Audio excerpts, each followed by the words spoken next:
Halo, berjumpa kembali di channel Redaksi Jurnal. Biarkan Demokrat menabur nyinyir semaunya, tenggelam itulah yang akan mereka tuai. Ditulis oleh Jemima Mulyandari di siwar.com.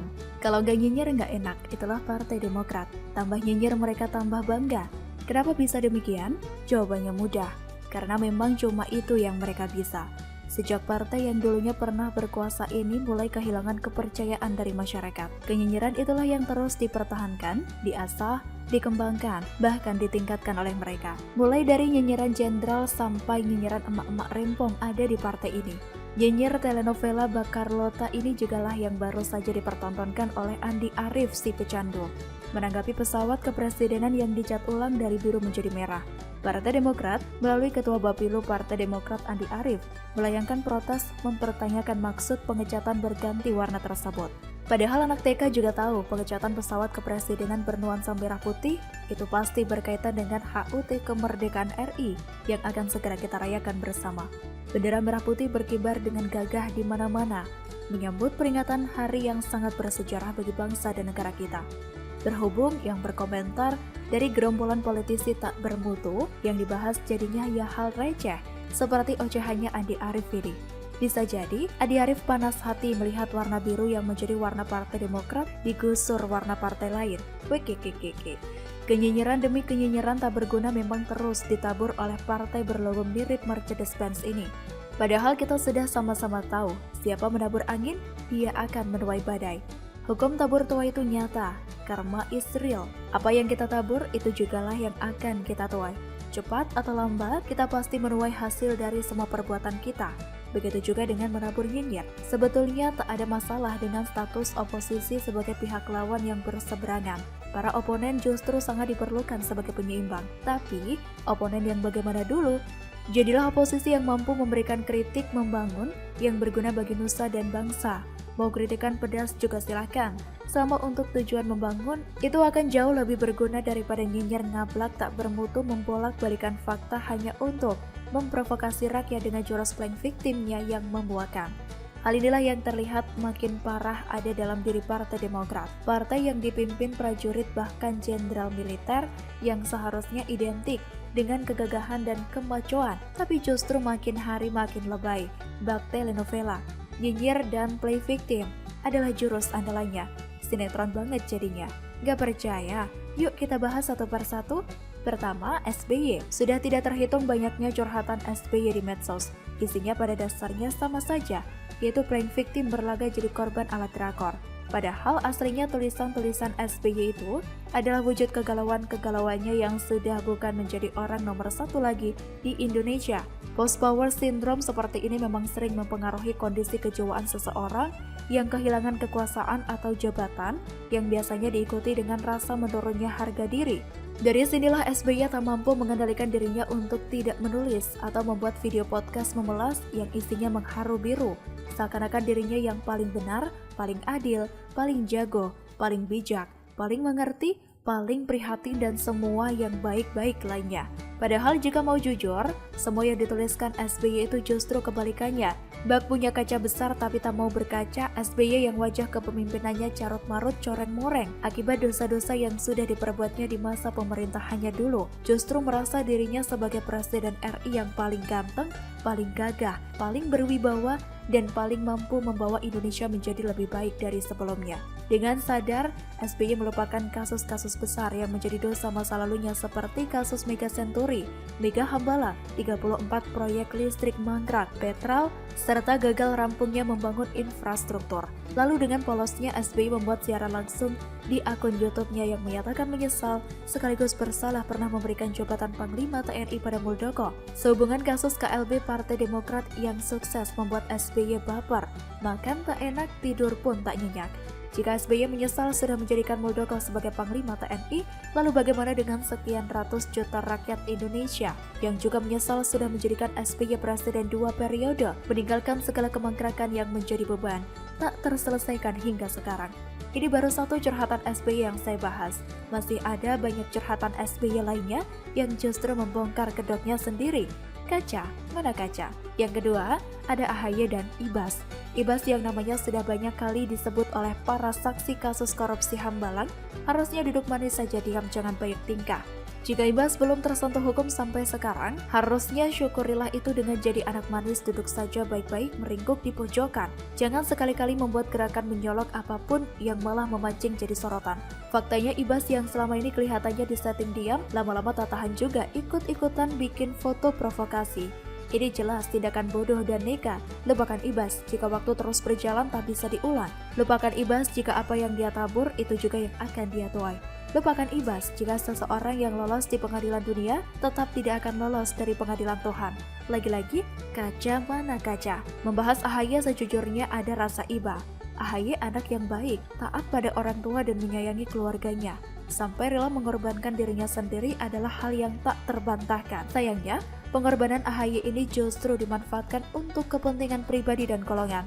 Mau tak mau, AHY jadi ikut terseret dalam pusaran keruwetan ini. Sama saja jadinya, sayang seribu sayang. Ketiga, ada Anissa Pohan. Menantu tipe emak-emak rempong ini ternyata juga sama saja. Lebih parah malahan, ngablak keluar-keluar di media sosial tanpa mau berkaca pada keadaan dirinya sendiri, keluarganya, atau bapaknya yang berstatus koruptor dan keluarga besar suaminya, serta keadaan partainya sudah menjadi ciri dari emak baperan yang satu ini. Ujung-ujungnya juga sama saja, playing victim seperti mertuanya. Masih ingatkah kita pada kasus Anissa dan AHY selaku orang tua Almira yang memamerkan anaknya di depan umum? Sehubungan surat yang ditulis Almira pada Jokowi tentang permintaan lockdown agar tak ada lagi korban yang jatuh. Giliran kasus yang menyeret Almira ini jadi bahan olok-olokan netizen, Anissa juga yang ngamuk uring-uringan terutama pada Denny Siregar kala itu. Aneh bin sakkarepe dewe, pamer woro-woro di medsos berarti juga harus siap dengan segala resikonya. Bisa dipuji tapi bisa juga dibully netizen. Kalau cuma berharap pujian, ya jangan pamer di media sosial yang isinya beragam orang. Cukup pamer saja di depan para abdi dalam Partai Demokrat. Pujian setinggi langit pasti langsung mengalir deras. Baru-baru ini, sebuah kesalahan fatal juga dilakukan Anissa sehubungan mengutip ayat Al-Quran tapi keliru. Dan seperti biasa minta maaf serta mohon dimaklumi langsung diajukan. Ya nggak apa-apa juga sih mestinya. Namanya manusia tak ada yang luput dari salah dan juga khilaf. Yang nggak boleh salah, nggak boleh khilaf, nggak boleh dimaklumi dan nggak boleh dimaafkan kan cuma Ahok seorang. Jokowi juga. Semua kan salah Jokowi. Betul apa betul? Yang keempat, pengurus dan kader Partai Demokrat. Menerangkan di bagian ini tak perlu panjang lebar. Jujur, saya salut dengan mental para pengurus dan juga kader Partai Demokrat yang kuat dan tebal bagaikan baja. Tak tahu malu tepatnya. Mantan Menteri Pemuda dan Olahraga contohnya. Kita tentunya masih ingat saat politikus Partai Demokrat yang punya hubungan khusus dengan Panji ini pernah nyingkirin ketupat dan panci yang ada dalam video ucapan Selamat Hari Raya Idul Fitri 1441 Hijriah Presiden Jokowi. Cuma manusia nggak punya kerjaan yang ngintilin Jokowi sampai seperti ini. Dengan keberadaan kader-kader Partai Demokrat yang lengkap bak menu komplit, mulai dari koruptor ada, pecandu hingga pengepul perabotan juga ada. Mau yang model apa aja ada di partai yang satu ini. Cuma ada satu kata jadinya, hebat. Akhirnya saya bisa mengambil kesimpulan.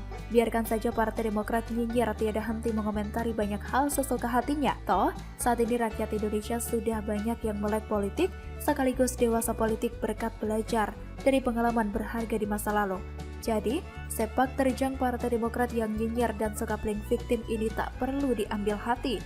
Kita buat lucu-lucuan saja untuk menghibur diri. Karena pada akhirnya, siapa yang menabur angin, dia jugalah yang akan menuai badai. Pada akhirnya, partai yang seperti ini akan tenggelam dengan sendirinya. Pada saatnya nanti, partai yang besar dan pernah berkuasa ini hanya akan jadi tinggal kenangan saja. So, silahkan dilanjutkan terus nyinyiran dan play victimnya sampai 2024 nanti. Karena memang cuma itu kemampuan dan keahlian mereka. Begitulah kura-kura.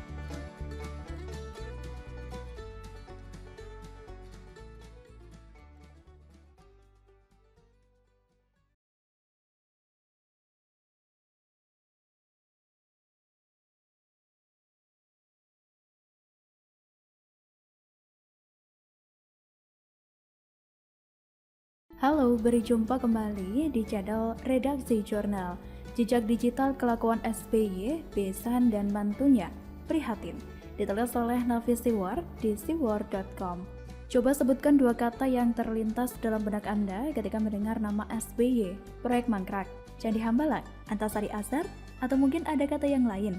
Yang jelas, ketiga kata di atas selalu melekat dalam pikiran penulis ketika mendengar nama SBY, yang sungguh menggelikan pada tahun 2016. SBY tidak terima jika proyek Hambalang disebut sebagai proyek mangkrak, tetapi pada tahun 2018, SBY meminta proyek Hambalang tidak dikaitkan dengan dirinya dan Partai Demokrat. Ngakak.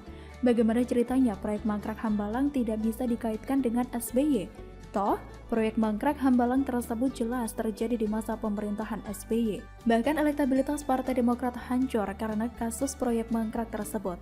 Jadi gak heran jika Partai Demokrat dan PKS dianggap sebagai juara korupsi pada tahun 2013. Bahkan suara Partai Demokrat terus turun di setiap pilpres yang diadakan. Jika pada tahun 2004, saat Partai Demokrat pertama kali mengikuti pemilu, hasilnya Partai Demokrat mampu meraih 57 dari total 550 kursi di Senayan atau sekitar 7,45%. Demokrat bertengger di peringkat 4 peraih kursi terbanyak, 3 besar kala itu diisi oleh Golkar, PDIP, dan juga PPP. Pada tahun 2009, Partai Demokrat semakin meningkat perolehan kursinya dan berhasil menjadi pemenang pemilu dengan meraih 150 kursi atau 26,4%. Tetapi, pada tahun 2014 suara Partai Demokrat anjlok dan berimbas di perolehan kursi di Senayan. Perolehan kursi Partai Demokrat terjun bebas menjadi hanya 61 kursi di Senayan. Pada tahun 2019 kemarin, perolehan kursi Partai Demokrat kembali turun, yaitu hanya mendapatkan 54 dari total 575 kursi di Senayan. Kalau ditafsirkan dalam persentase, suara Partai Demokrat terus menurun setiap pilpres dari 12.729.913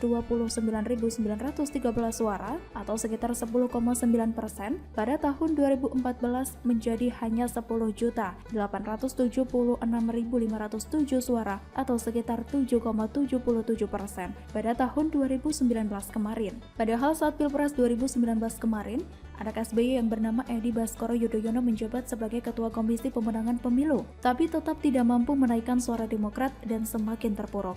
Dan sekarang Kepala Badan Pemenangan Pemilu atau Bapilu Partai Demokrat bukan lagi anak SBY, melainkan orang lain yang bernama Andi Arief. Anak SBY saja tidak mampu menaikkan suara Demokrat tahun 2019.